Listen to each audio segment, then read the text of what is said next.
पर बड़ा welfare association पारां नवनि चूंडियल उहिदेदारनि जी हलफ़बरदारी ऐं सक़ाफ़ती तक़रीब मुनक़द कई वई। उन सिलसिले में तक़रीब जे महिमान ख़ासि अबड़ा क़बीले जे सरदारज़ादा ऐं पीपी शिकारपुर ज़िले जे जनरल सेक्रेटरी ज़ुल्फ़कार अली ख़ान कुमारियो, नवनि चूंडियल उहिदेदारनि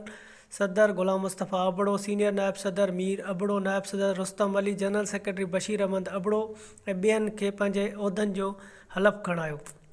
जॾहिं त तक़रीब में सरदार ज़ुल्फ़कार अली जेहो ऐं डॉक्टर उबैदुल्ला अबड़ो एज़ाज़ी महिमान तौरु शिरकत कई। उन मौक़े ते हिकु सिंध हिकु सक़ाफ़त जे सरे हेठि सक़ाफ़ती तक़रीब पिणु मुनक़द कई वई, जंहिंमें मक़ामी फ़नकारनि सिंधी गीत ॻाए भरपूर दाद वसूल कयो।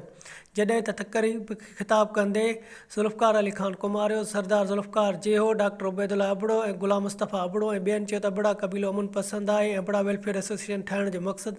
बिरादरीअ जे माण्हुनि खे गॾु करे संदनि जा मसइला हल करणु आहे।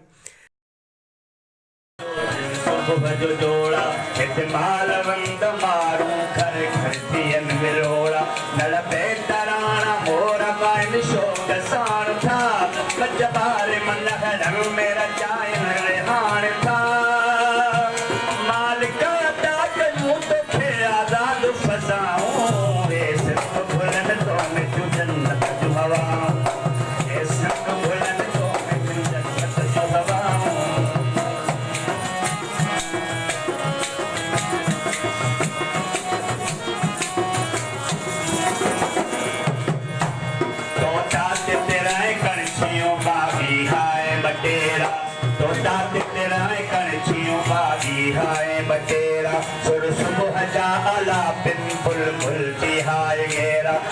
लाड़ो